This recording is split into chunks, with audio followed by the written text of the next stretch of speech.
Hello tout le monde, j'espère que vous êtes en pleine forme, ça fait plaisir de vous retrouver. Ça fait un long moment que j'avais pas publié de vidéo sur la chaîne YouTube, ni même sur Insta d'ailleurs. C'est vrai que j'ai pris pas mal de temps pour moi ces derniers mois. Je me suis vraiment concentré sur ma famille. Pour les personnes qui me suivent sur les réseaux, j'ai connu un moment très douloureux cet été, puisque j'ai perdu ma maman de façon assez soudaine, brutale.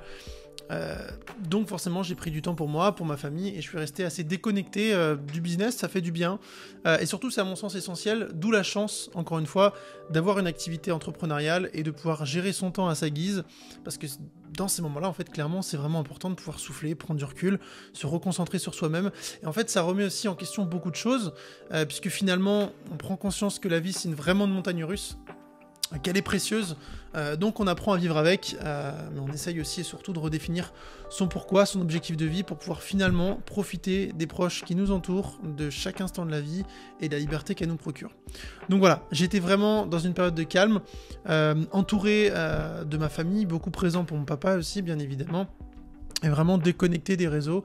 Après, chacun réagit de façon différente face à ces événements de la vie, mais en tout cas, l'essentiel, peu importe ce qui vous arrive dans la vie, c'est de pouvoir continuer à vous relever, à continuer d'essayer d'atteindre vos objectifs, à toujours essayer de briser ce plafond de verre, repousser vos limites, tout en profitant des moments importants de la vie, de ses proches, de la famille, et de finalement trouver une bonne balance en fait entre les deux. En tout cas, à mon sens, c'est comme ça que je vois les choses.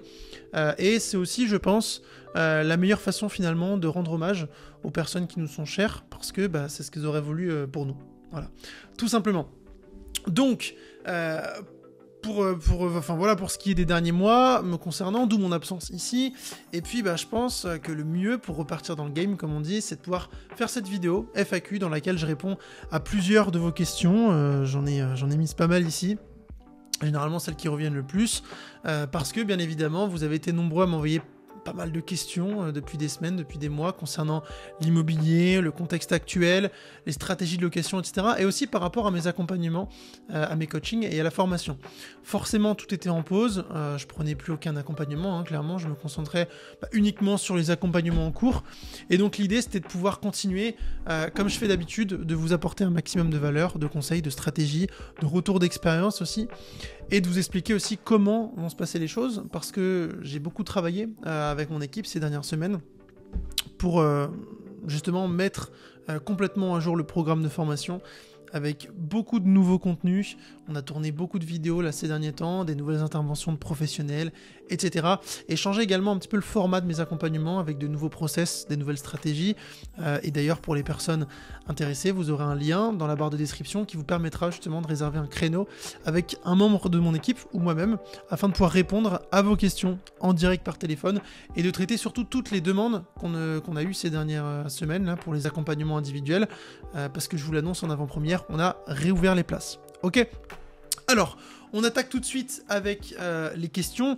Alors, elles viennent toutes d'Instagram, c'est là généralement où j'interagis le plus avec vos messages privés. Et j'en ai sélectionné quelques-unes, bien évidemment, je ne peux pas tout traiter dans cette vidéo, ça serait beaucoup trop long, mais je sais que ce format FAQ, c'est un format qui vous plaît, parce que j'en avais déjà fait par le passé sur cette chaîne, donc je referai ce genre de vidéo, où je répondrai à d'autres questions, tout simplement, et parfois je réponds également en story Instagram, donc si vous n'êtes pas encore abonné, je vous invite à rejoindre mon compte, où je partage avec vous plein de conseils, d'astuces, mon quotidien d'investisseur également, des interviews avec des professionnels de l'immobilier, de la rénovation, etc.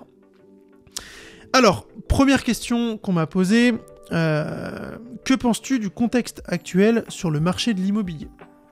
Alors, c'est vrai que c'est une période assez spéciale, du moins complètement différente de ce qu'on a eu l'habitude de connaître ces dernières années. Moi, par exemple, j'ai acheté mon premier bien en 2017, donc c'était pas du tout le même contexte. Néanmoins, c'est quand même une période qui offre énormément de belles possibilités en tant qu'investisseur. Et en fait, ce qui est intéressant de regarder, pour vraiment aller plus loin dans la réflexion justement, c'est le nombre de transactions immobilières qui se fait chaque année. Quand on regarde sur l'année 2023, certes il y a une baisse par rapport à 2022, je crois que là on est aux alentours de 900 000 transactions, on arrive en novembre, mais c'est un nombre qui reste quand même très intéressant et nettement supérieur à des années précédentes comme par exemple 2015, 2016, alors qu'à cette époque on parlait même pas de crise. Okay, donc certes, on a un nombre qui est inférieur à 2022, mais dans tous les cas, il y a toujours énormément de transactions qui se font. Et dans ces périodes, c'est aussi là où il y a plein de belles opportunités. Parce qu'il y a des secteurs où la demande elle est vraiment très forte. Je pense notamment aux colocations étudiantes, où trouver un logement aujourd'hui devient un réel parcours du combattant quand tu es étudiant.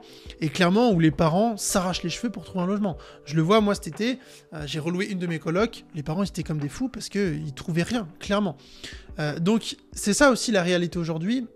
C'est que vous avez des secteurs où certes les prix à l'achat sont plus élevés qu'avant et les conditions d'octroi de crédit d'une manière générale sont plus dures, mais les rentabilités restent tout de même intéressantes puisque la demande est élevée. Et c'est toujours pareil sur un marché, hein, c'est la loi de l'offre et la demande, d'accord? Donc en face, vous avez des revenus locatifs qui sont supérieurs et des rentabilités qui restent donc attractives, ok? Et par rapport aux conditions de financement, c'est toujours pareil, plus vous serez professionnel dans vos démarches, plus vous aurez de probabilité d'obtenir des bonnes conditions. Je le vois clairement avec les personnes que j'accompagne aujourd'hui, ou les membres de mon programme, ils arrivent encore aujourd'hui à trouver du 25 ans sans apport.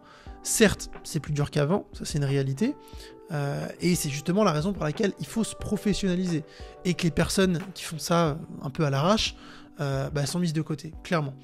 Moi, les personnes que j'accompagne, elles ont tout un module sur le financement bancaire qui leur explique en détail comment fonctionne tout l'écosystème du milieu bancaire, comment parler à son interlocuteur, comment présenter son business plan, comment négocier les bonnes conditions, comment travailler son dossier de financement, etc. etc. Et d'ailleurs, elles ont accès à mon propre dossier de financement qu'elles ont simplement à télécharger. Et je peux vous dire que ça fait vraiment la différence pendant les rendez-vous bancaires par rapport aux personnes qui arrivent un petit peu en mode touriste, les mains dans les poches, et qui ne sont pas du tout formés, tout simplement. Donc voilà un petit peu pour ce qui est du contexte actuel. Faut pas non plus se laisser berner par tout ce qu'on peut voir sur les chaînes d'infos, comme quoi, voilà, ça y est, c'est la crise, c'est la fin du monde, etc. Moi, je connais beaucoup d'investisseurs qui ont connu cette même période en 2008, quand c'était la crise, et clairement, c'est là où elles ont réalisé les meilleures opérations. Donc, faut pas oublier que c'est cyclique. Certes, il y a une petite correction, mais on sait très bien que ça va repartir, et c'est justement maintenant que c'est intéressant de rentrer sur le marché. D'accord ? Alors, je vais passer à la deuxième question. Salut Geoffroy, j'aimerais me lancer et investir, mais mon conjoint n'est pas vraiment emballé. Tu aurais des conseils pour que je puisse le motiver ou le convaincre avec le petit smiley qui va bien. Écoute, j'ai envie de dire, si le ou la personne avec qui, pas forcément que pour cette personne-là, mais pour tout le monde, si la personne n'est pas convaincue en voyant ce que ça peut vous rapporter, d'une façon générale, l'immobilier, donc dans le fait de détenir de la pierre, donc augmenter ses revenus, plus de liberté, meilleur lifestyle, transmission de patrimoine à vos enfants, sécuriser sa retraite, etc., etc., on peut rien faire pour lui. Malheureusement, ce genre de questions, j'en ai énormément. Et c'est pour ça d'ailleurs que j'ai rajouté un module bien spécifique dans ma formation sur le fait d'investir en couple. Parce qu'honnêtement, c'est vraiment un sujet qui est très important, qui peut parfois être sensible chez certains couples, et qui malheureusement pousse parfois le partenaire motivé à ne pas passer à l'action. Et ça, clairement, je l'ai déjà vu plein de fois. Et je trouve ça vraiment dommage. Donc effectivement, dans ce genre de situation, il y a un vrai travail de prise de conscience et de réflexion, même d'apprentissage et d'éducation dans un couple où l'un des partenaires est complètement fermé d'esprit. Je peux comprendre que ça puisse faire peur, et c'est normal, parce qu'on parle quand même de projets parfois importants, mais bien souvent, cette peur, elle est générée parce que justement, on ne maîtrise pas le domaine. D'où l'importance, encore une fois, de faire un vrai travail d'éducation en se formant. Mais finalement... Et c'est ce que je dis tout le temps, le plus gros danger, c'est de ne pas passer à l'action. Parce que beaucoup de gens se croient en sécurité avec un CDI, par exemple, mais c'est une grosse erreur de dépendre uniquement que d'une seule source de revenus. Surtout quand on voit le contexte actuel, là, et surtout quand on voit la retraite que les gens vont avoir. Et si vous avez de la pierre, et d'ailleurs plus vous en avez, mieux c'est, vous serez toujours en sécurité, d'accord ? Et ça permettra surtout de sécuriser votre retraite avec plus de revenus, tout simplement. Et ça, il faut vraiment en avoir conscience, c'est très important, donc... là, ce genre de situation en couple, si avec tous ces éléments, t'arrives pas à convaincre ton conjoint, écoute, tu peux toujours investir seul, il y a beaucoup de couples qui le font, ou pour les premières opérations, chacun des partenaires investit de leur côté, surtout si vous n'êtes pas mariés, c'est plutôt intéressant d'avoir chacun son patrimoine, il n'y a rien de mal à ça, mais après, il faut vraiment pas que ça crée de l'animosité et que ça soit un sujet sensible. Si tu as un projet en tête, tes objectifs, etc., que tu veux avancer, fais-le. Maintenant, si vraiment le partenaire a une vraie emprise négative par rapport à ça et te bloque dans tes projets, j'ai envie de dire, c'est peut-être que c'est pas le bon, d'accord ? Je sais pas où vous en êtes actuellement dans votre relation, mais c'est vraiment important d'avoir la liberté, de concrétiser justement ces projets et de pas se mettre de barrières. Je dis souvent qu'on est la moyenne des 5 personnes dont on s'entoure le plus, Et c'est vrai, si vous êtes constamment entouré de gens négatifs, qui vous tirent vers le bas, qui croient pas en vous, qui sont tout le temps pessimistes, qui voient le mal partout, qui n'ont aucune ambition dans leur vie ou dans le futur, bah oui, au bout d'un moment, vous allez être plongé dans une bulle négative. Ça, c'est sûr. Au contraire, si vous êtes entouré de personnes ambitieuses qui vous poussent à réussir, qui veulent développer des projets, qui sont tout le temps à tenter des choses, etc., bah vous allez avoir beaucoup plus de motivation. Ça, c'est certain. Donc voilà, c'est une bonne question en tout cas, hein. J'espère t'avoir bien répondu. Et je sais qu'il y a beaucoup de gens qui sont dans ce cas de figure. Je vois beaucoup de personnes qui malheureusement ne réalisent pas de projet parce que leur partenaire ou même leur entourage proche, hein, famille, parents, amis, etc., bah, ils croient pas en eux, ils les poussent vers le bas et puis bah, ça finit par leur retourner le cerveau en fait, tout simplement. Donc faites vraiment attention aux gens qui vous entourent. Ok ? Maintenant, autre question, que penses-tu des taux actuels ? Alors, ça rejoint un petit peu la première question sur comment se porte le marché de l'immobilier aujourd'hui, parce que bah voilà, ce contexte, il est aussi lié à ce qui se passe au niveau des banques aujourd'hui, on le voit, hein. Et je vous l'ai dit, les conditions de financement sont plus fermes qu'avant, d'où l'importance, encore une fois, de bien maîtriser son sujet et d'être bien formé pour pas faire comme tout le monde, mais c'est clair que les taux, ils sont plus élevés que ce qu'on a connu il y a 4-5 ans. Maintenant, faut pas se fermer de porte, ok ? Clairement, je vois encore trop de personnes se dire « Ok, là les taux ils sont hyper élevés, je vais attendre avant d'investir. » Ça, c'est une grosse erreur de penser comme ça. Déjà, premièrement, il faut savoir qu'il y a 10 ans ou même 15 ans, les taux ils étaient beaucoup plus élevés que ça. C'était du 9-10% facile. Alors certes, les prix de l'immobilier n'étaient pas les mêmes qu'aujourd'hui, ok, mais ça n'enlève pas le fait que les taux étaient extrêmement élevés. Donc, j'ai envie de dire, ce qui se passe aujourd'hui, c'est un peu des taux normaux finalement. C'est clair que quand tu as l'habitude d'avoir du 0,8 ou 1% comme on a connu en 2018-2019, oui, ça fait bizarre. Mais c'est comme ça, il faut faire avec. Maintenant, autre point, il faut savoir que quand tu fais de l'investissement immobilier et que tu utilises les bonnes stratégies fiscales, bah, les intérêts d'emprunt sont de la charge déductible. Okay, donc admettons que tu obtiennes un taux à 5%, hein, c'est ce qui se passe un petit peu aujourd'hui, bah en réalité ça ne te coûte pas réellement 5%, puisque tu vas pouvoir les déduire de tes revenus locatifs. Ok, ça faut pas l'oublier. Autre point également, comme je vous l'ai dit, tout est cyclique. Donc on peut pas avoir de boule de cristal, mais ça va forcément rebaisser à un moment donné. Ça peut pas rester comme ça dans tous les cas, économiquement parlant, il y a trop de facteurs négatifs quand les taux sont assez élevés. Donc ça va baisser. Et vous pouvez renégocier ce taux à la baisse au moment venu. D'accord ? Donc ça, c'est aussi un paramètre à prendre en compte. Donc oui, les taux sont élevés, mais faut pas ne rien faire pour autant. Rappelez-vous que le temps est votre allié, quelles que soient les raisons ou les excuses.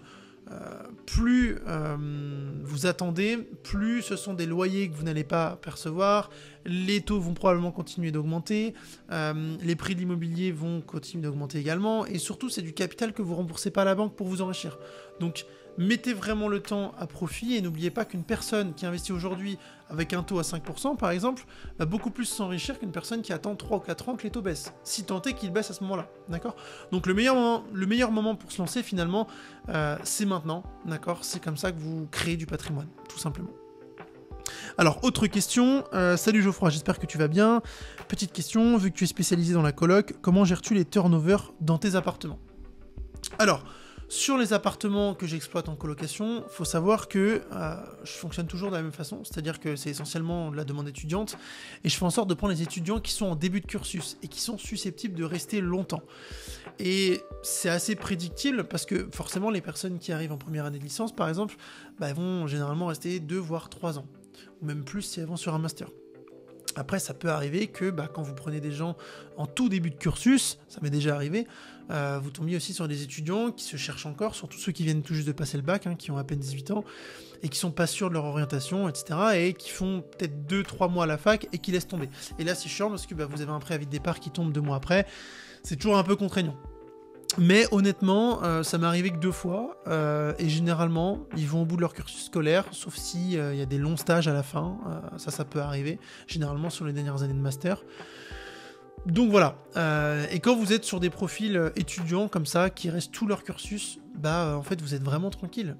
Souvent on peut penser que justement sur de la coloc étudiante, on va avoir beaucoup de turnover, surtout l'été, oui ça peut être le cas, mais en fait ça dépend surtout des profils que vous sélectionnez dès le départ. Et moi j'ai des locataires qui restent parfois 3 ans dans mes appartes, et ils ont généralement tout intérêt à rester l'été, parce que derrière ils savent très bien que c'est le parcours du combattant pour trouver quelque chose en septembre, donc finalement j'ai très peu de gestion, et voilà, quand j'en ai Quand je dis des turnovers, qu'il y a des rotations de locataires, bah, c'est moi qui le fais, d'accord? J'ai jamais délégué la gestion locative, parce que bah, justement, ça m'a jamais vraiment demandé énormément de temps aussi. Donc voilà pour ce qui est du turnover. Et puis après, c'est très classique, hein, je veux dire, si c'est vous qui gérez, vous faites état des lieux, visite, essayez de tout condenser en même temps, d'accord? Vous faites par exemple une journée ou 2 journées de visite complète, vous enchaînez les visites les unes après les autres, et puis bah, tout simplement après vous partez sur l'état des lieux, la rédaction du bail, etc. Bon, c'est assez simple à gérer. Alors, je vais prendre la dernière question. Salut Geoffroy, en ce moment je suis très souvent sur le bon coin à chercher des biens rentables, mais ça me paraît compliqué. Comment trouves-tu les bonnes affaires? Merci pour ton retour. Alors, cette question c'est pareil, je la reçois chaque semaine. Je trouve qu'elle est vraiment trop généraliste. Il y a plusieurs choses à analyser en fait sur la situation personnelle de chacun, mais je vais essayer de vous apporter quelques éléments de réponse. Déjà, il faut savoir qu'il y a plusieurs facteurs qui rentrent en compte, hein, notamment sur le secteur que vous étudiez, la demande locative, les points forts, les points faibles du secteur, la situation économique, votre budget également, les prix moyens au mètre carré, etc. Ce serait trop simple de se dire, ok, pour trouver une bonne affaire, faut checker ça, ça et ça, et boum, c'est bon, j'ai trouvé le bien parfait, on y va. Non, malheureusement, ça marche pas comme ça. Et si vous me suivez depuis un petit moment déjà, vous savez que j'ai tendance à dire qu'une bonne affaire, ça ne se trouve pas, mais ça se crée, d'accord? Et c'est pour ça qu'à mon sens, par exemple, le levier de la rénovation, c'est aussi un levier qui est vraiment très intéressant à exploiter dans l'immobilier parce que ça présente énormément d'avantages et surtout ça vous permet de transformer des biens. Alors, forcément d'un point de vue esthétique, ok, mais aussi d'un point de vue d'opportunité et de rentabilité. L'idée, c'est vraiment de se projeter et de voir les opportunités là où les gens ne les voient pas forcément. Et on peut faire énormément de choses intéressantes avec ça. Alors forcément, dans mon programme de formation, il y a tout un module sur l'étude de marché, analyser des biens, la rénovation, etc. Ce qui permet vraiment d'avoir des outils nécessaires pour se créer des bonnes affaires. Donc j'ai envie de dire, bah, si vous voulez vraiment vous lancer, formez-vous, hein, c'est la meilleure chose que vous puissiez faire avant de vous lancer, et ça va de soi.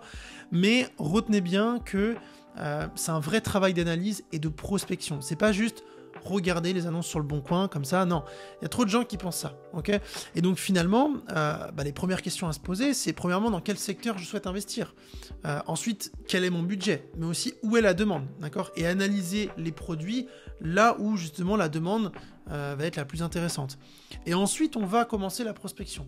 Et là, c'est pareil, il y a plusieurs types de prospection, où effectivement, on peut regarder sur le bon coin, comme tout le monde le fait, d'accord? Mais on peut aussi faire travailler le réseau, par exemple, aller voir des études notariales, des mairies, etc. Ça, c'est aussi hyper important. Et avec tous ces éléments-là, oui, effectivement, vous allez pouvoir vous créer des opportunités sur lesquelles vous allez pouvoir vous positionner, ou non, d'accord? Tout simplement. Donc voilà, on va s'arrêter là pour les premières séries de questions en tout cas, vous en faites pas, hein, je referai une vidéo similaire prochainement, et comme je vous l'ai dit en début de vidéo aussi, je prends également le temps de faire des réponses en story Instagram, ça change un peu du format YouTube. En tout cas, j'espère que cette vidéo vous aura plu, n'hésitez pas comme d'habitude à la liker, partager, etc. Me poser des questions en commentaire si nécessaire. Et pour les personnes motivées et prêtes à se lancer, je vous rappelle que l'accès à mon accompagnement individuel est de nouveau ouvert. Donc vous avez le lien juste en dessous, d'accord, dans la barre de description. Vous réservez un entretien téléphonique avec nous et on fait le point sur votre projet, d'accord? En tout cas, je vous dis à très vite dans une prochaine vidéo. Prenez soin de vous. Ciao.